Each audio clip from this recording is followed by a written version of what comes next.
people really struggle to maintain their healthy behaviors or even start to have healthy behaviors long term. I'm speaking for myself. Is that accurate, David? Do you think people struggle to? Well, I do. What do you think the impact on like cancer rates would be, or does it impact it at all?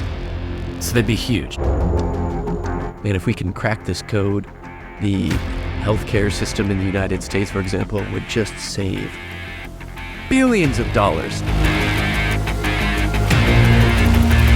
I think that one of the biggest challenges facing America, I mean, no pun intended, is weight.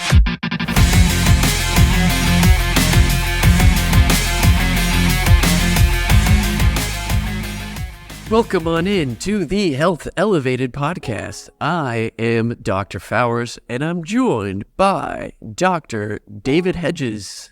David, what is this podcast all about? All right, so I think where this is coming from and why we want to do this is that both Rylan and I work in healthcare. We work on the insurance side of healthcare, and both of us have experience on the direct payer side as well. And it is not a stretch of the imagination to say that the world of healthcare is remarkably complex right now, and that the goal of healthcare is pretty simple: simply being healthy. We want people to be healthy, and this is what Rylan and I have both spent way too much time in school and way too much time on our kind of personal schedules trying to figure out what health means and how people can be healthier. And a lot of our conclusions are that really we want people to be empowered to be in the driver's seat for their own health. We want people to be able to make the best decisions for themselves and to play an active role in leveraging both the insurance side of healthcare as well as the payer or the provider side, so your doctors and nurses, etc. Be able to work both sides of that system for your health. And so this podcast was born out of that recognition and that desire. And we want to provide insights into how an individual can leverage healthcare and leverage their personal choices in their personal life to live the healthiest life possible. And so we're going to talk about topics such as value-based care or proactive care. What does it mean to, get prior authorization from your insurance? What does primary care mean, and how can you leverage primary care? What's the best time to look for, for example, like generic brand pharmaceuticals versus, brand name. So all of these different topics we're going to kind of wrap into this podcast as time goes forward.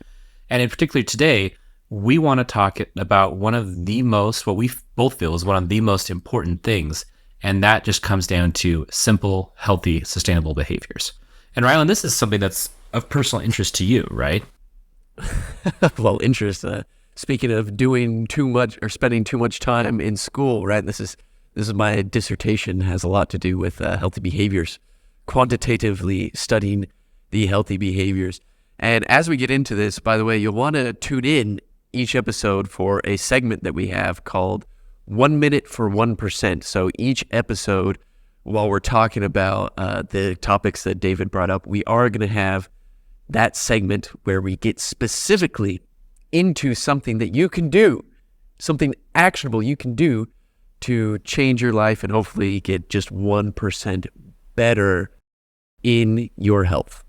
Yeah, thanks. I got ahead of myself right on there. So I guess kind of some context for what 1 minute for 1%, what we're trying to get at. This idea was inspired by looking at the British cycling team, where they went from being arguably one of the worst teams in the world at the national level to being one of the best in just a matter of a few years. So pretty remarkable transition. And what this came from was a mentality that they adopted, where they said, we are going to look for marginal gains in every aspect of the team: training, performance, sleeping, all of these different things.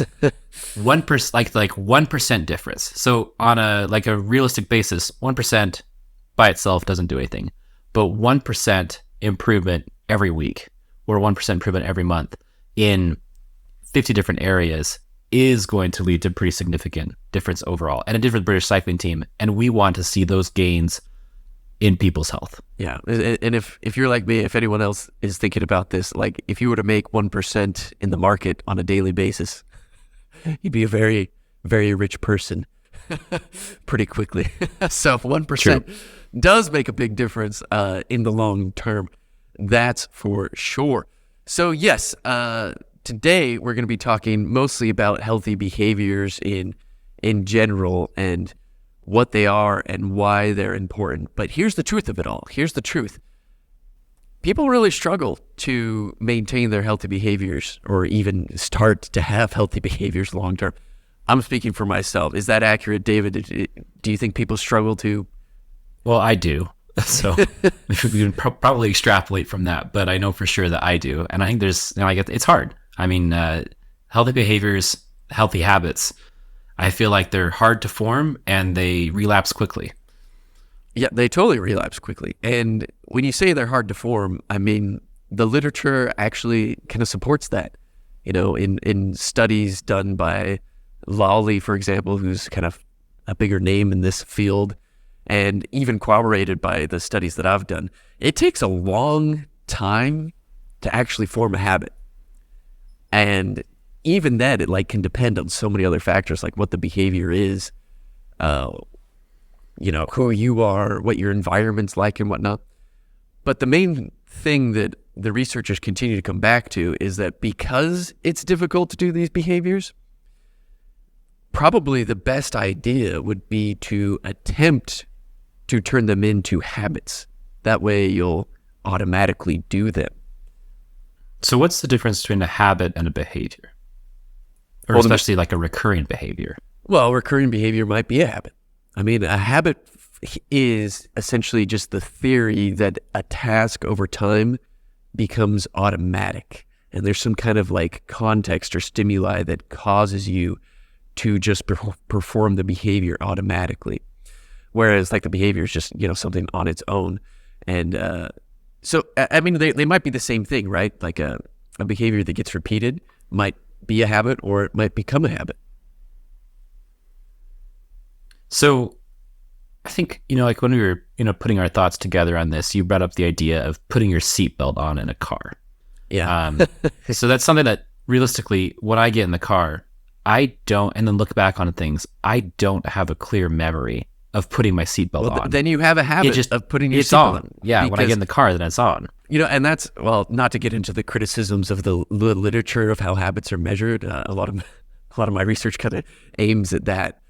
But there is this kind of catch-22 in the literature, because if you're trying to measure habit, the standard in the literature is to essentially give this survey, a list of questions that the psychologists have developed. But the problem is, if it's truly a habit, like you just described, then you won't actually remember doing the behavior because it was so automatic. It was essentially subconscious for you. But I have the same thing, by the way. I get into the car, I put on my seatbelt, and ever since I started paying attention to habits in the habit literature, I've tried to think, do I remember putting my seatbelt on? And it's crazy, but it happens a lot where I don't remember. It just happened when I got in the car somehow. So, I mean, putting your seatbelt on, you could make the argument that that's a healthy habit. Yeah, totally.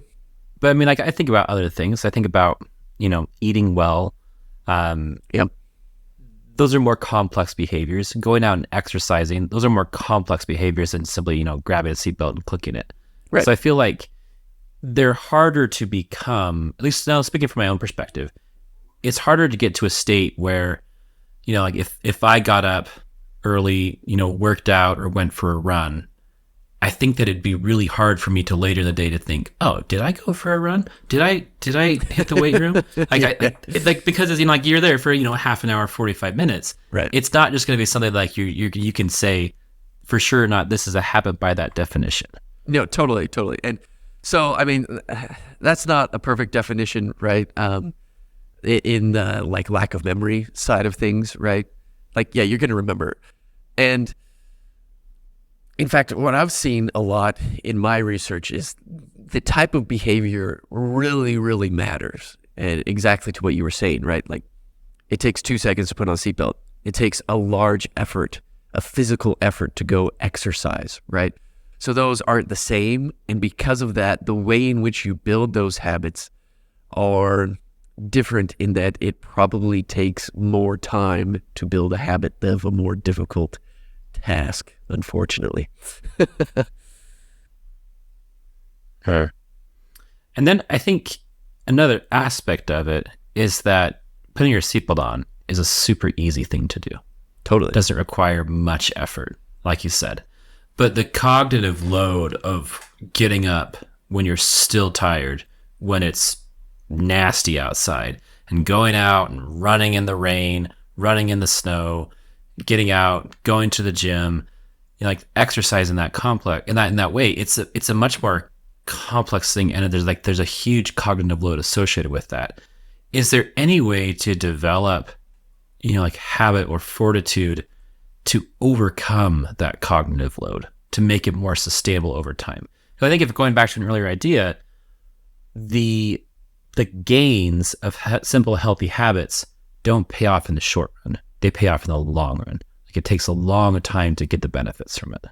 You're right. And I mean, hopefully, I think it'd be good if people start to realize that your health is a long-term investment. Even if you exercise as hard as you possibly can for like 4 hours in a row, it's not actually going to help you that much in the long term.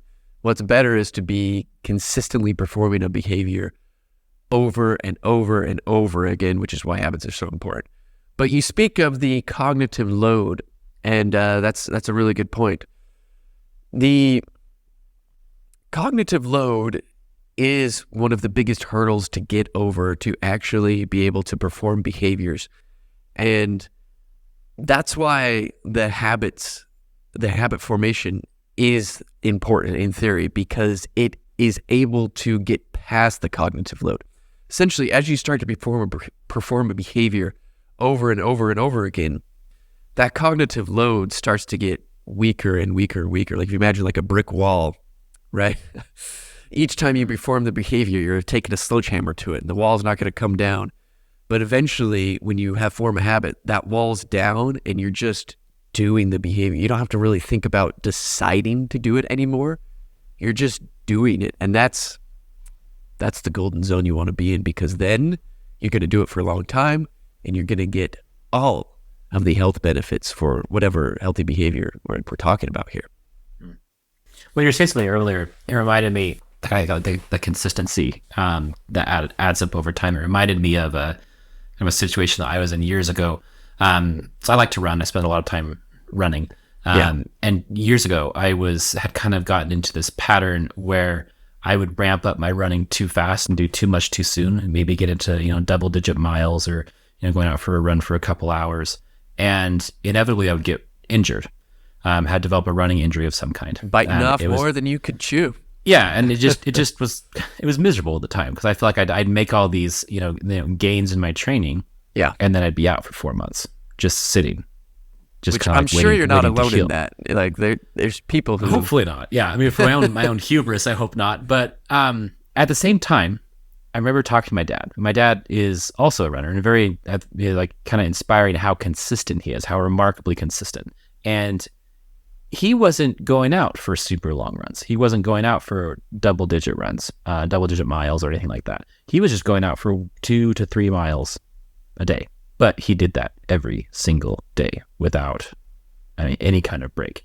And at one point, he pointed out to me that over the course of a year, he was actually running more miles than I was. Even though when I was doing better in shape, I was running, potentially 4 to 5 times longer than he was, because I was so inconsistent due to the injury cycles. He was running more. And you think about that from more of kind of a physiology perspective, the kind of the benefits you get from consistent exercise, from a cycle standpoint, whether it's like your circadian rhythms, or just kind of like your regulatory, or if you're using, running as weight management strategy. It's kind of without question that his strategy was more healthy than my strategy. And so that was kind of a wake-up call, realizing all of this, and realizing that it doesn't matter if you're, training for a marathon and doing incredibly well. That's fun to do. That's great. And it's an incredible accomplishment. But if you define fun that way, I do. But that's not what fun to matters me, more in context of your health, your long-term health, is doing small, sustainable amounts and doing that on a regular basis. Totally, and that's That's the perfect example. That is because the key there is who ran more miles, right? You might have been doing more at a time, but overall, your dad was putting in more miles than you were, as you pointed out, which actually means he was getting the benefit, right? More benefit than you were in the long term, which is huge, huge. In fact, here, I'm going to ask you this so for those of you who don't know, Dr. David Hedges over here has his background in biochemistry. And so he kind of knows more of like the inner workings, at least a lot more than I know, right? So like I'm convinced that these healthy behaviors are extraordinarily beneficial, right? The number one killer, I think, in the United States, right, is heart problems, heart disease, right? But number two is cancer. And we know that things like exercise and whatnot are pretty well causally determined to help impact your cardiovascular health, right? But cancer is a little weird. There's a lot of different types of cancers. So I'm just going to ask you the question. I'm just going to throw it out there. You might not have like a straight answer for me, but if you were to try and quantify this, how much do you think the prevalence of cancer would decrease if everyone started moving a little bit more, having healthy habits, whether it be, walking, running, just had healthy habits in general? What do you think the impact on like cancer rates would be, or does it impact it at all? So they'd be huge. I think that the exact number is something that's probably still being hotly debated in various circles. Difficult to determine, I'm imagining. Yeah, but cancer, recognizing that cancer is really kind of comes from a dysregulation in DNA. So you get mutations building up in your DNA. Those become, manifested through, like a mutation in a gene leads to harmful dysregulation of the gene and all sorts of things. There's all sorts of different things that can lead to the cancer, but it happens at the DNA level. So protecting your DNA is something that you can do. So things like, sunscreen could be a healthy habit. But then there's also other aspects. So, like once your DNA has damage, there's DNA repair systems, and those can be activated through, behaviors like exercise and, proper diet. So that provides the DNA repair. So like we're all going to get subjected to some amount of DNA damage, but then we can, that can be the repair frequency and efficiency can be modified through healthy behaviors. So yeah, I remember reading something about this way back when I was in graduate school, reading about these processes and reading some papers where people had estimated that upwards of 95% of cancers could actually be preventable through maintenance of these systems, essentially through healthy behaviors, which 95%. Is shocking. Yeah, it's a pretty high percentage. So basically only 1 in 20 cancer diagnoses would be inevitable, kind of without proper. Wow. And obviously, no one's going to live their life in a way where you could eliminate the probability of those, 95%. Yeah. But we can start to reduce that percentage just through healthy behaviors. And I remember specifically that number because it stuck with me because it was so shocking on how high it was. So I believe it. I'm totally convinced about the impact that healthy behaviors have, and I totally acknowledge though that people really struggle, myself included, yourself included, to keep and maintain healthy behaviors. It really is difficult, but I'm just daydreaming about, man, if we can crack this code, the healthcare system in the United States, for example, would just save billions of dollars if everyone could just have healthy habits. In fact, here's a question for you. If you could wake up tomorrow with a healthy habit that you don't already have today, and just tomorrow you're just automatic in performing this behavior, what would you pick and why? I'm curious to hear what you say. Well, so I think, think about my life and my state of health and kind of evaluating it, and having run at this point dozens and dozens of analyses, looking at population level data. I think that one of the biggest challenges facing America, I mean, no pun intended, is weight. Oh, totally. Overweight. Totally, 100%. And I am not immune from this. I've spent a lot of years on very good pasture, and my figure shows that. And Yes. So if I could wake up with a healthy habit, I think that it would be being able to healthily resist high calorie density foods. So sweets, snacks in particular, and just not having that craving would be the habit that I would want, which is, I mean, that's probably not the greatest answer to your question, since that's more of a talk about a craving versus a behavior. Right. Yeah. But nevertheless, that would be what I want. Maybe there'd be a habit in there that I could include that would offset that. Yeah, totally. I'm right there with you. And I actually think there is a lot of benefit for individuals to acknowledge that unless we set things up correctly for ourselves, we will likely fail. I don't know. It seems to me that everyone believes they're in this like special group where they can resist the tempting food, for example, or resist the urge to not go out and exercise. But it really is a battle. And because of what we keep mentioning is this cognitive load, we give into that probably way more often than we'd like to admit. So I think acknowledging that is step one to be able to begin to create healthy habits and establish things as habits. So I'm trying to process what you said. Yeah. And kind of combine that with some stuff that you said earlier. I don't feel that cognitive load is ever going to go away. But I think that it's important to acknowledge that cognitive load exists when talking about a behavior. So, I mean, theoretically, it will go away. If you have a habit, the cognitive load is significantly diminished compared to what it's like before you have a habit. That's kind of what a habit is. It's just like breaking down the cognitive load. But I imagine that it's kind of like hits more of like a plane and eventual, like you don't really get any further decrease of that cognitive load. Like I can't imagine it ever going completely away. I don't think that I'll ever have an urge at 6 a.m. or 5:30 a.m. to get up and go exercise versus just stay in bed where it's a little bit more relaxing, warm, and easy. I feel like there's always going to be a cognitive load. Even if I did this, for the next 40 years, I feel like there's always going to be a little bit of a burden there and a voice saying, just take a day and relax.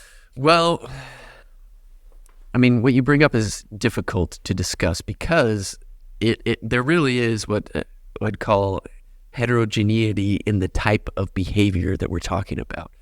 So I would argue that, with putting on a seatbelt, I have zero cognitive load because I can't even remember doing it.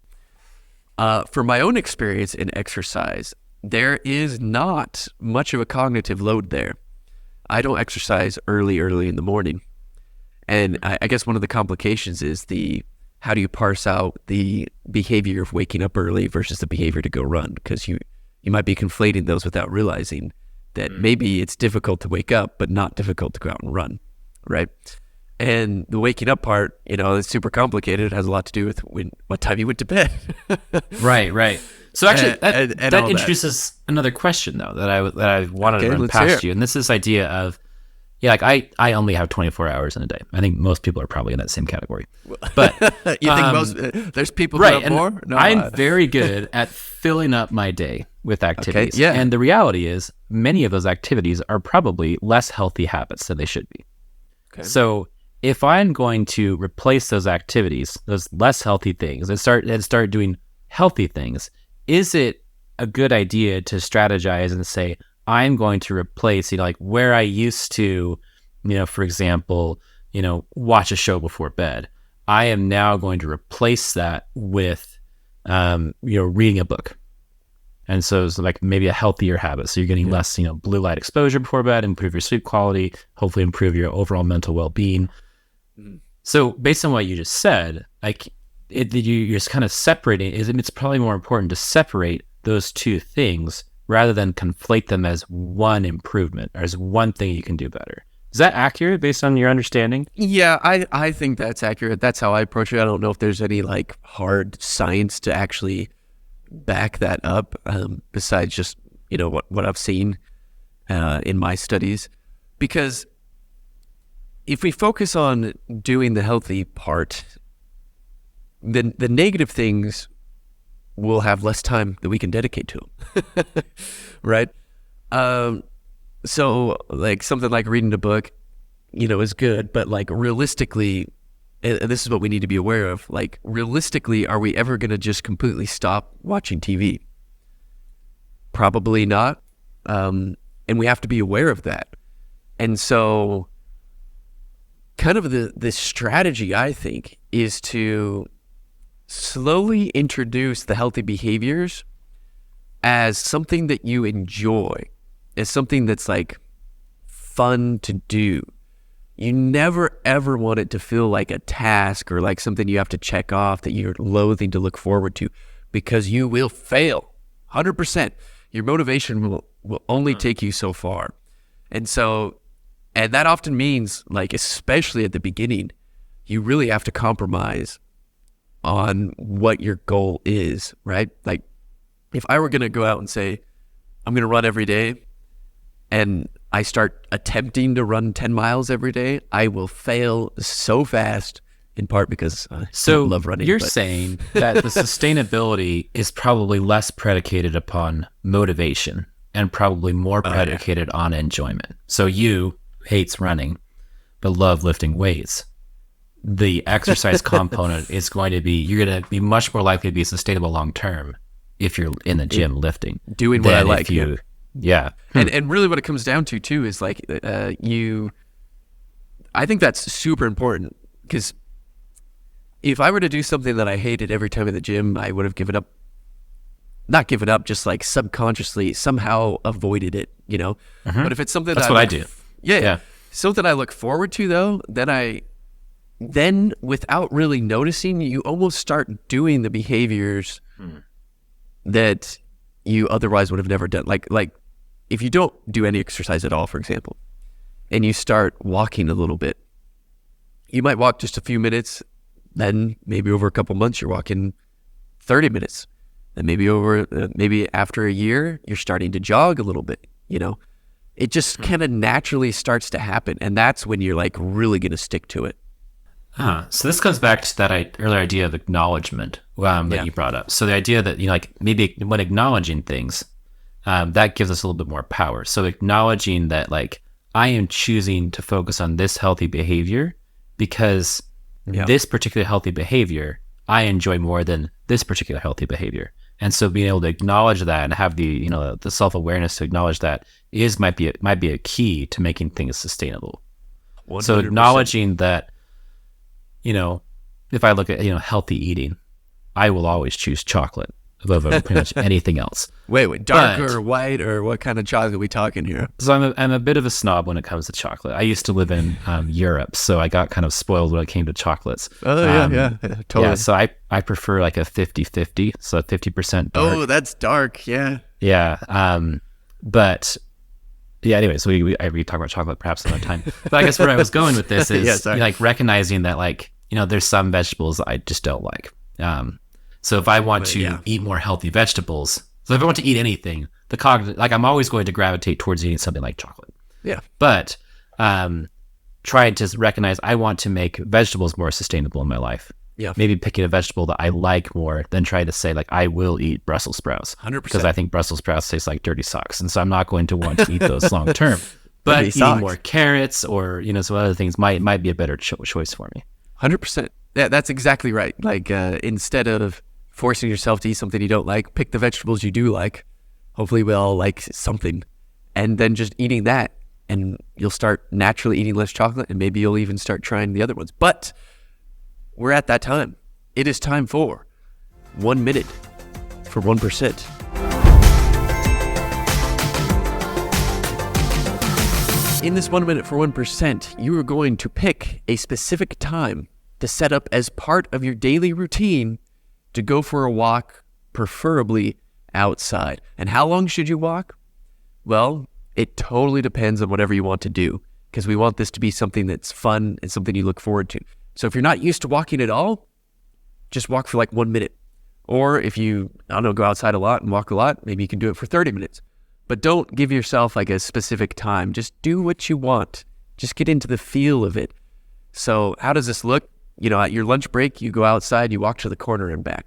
But I've seen in my studies that it's important, especially when it comes to walking behaviors, to have 3 things in mind. Number 1, try and do it at roughly the same time every day.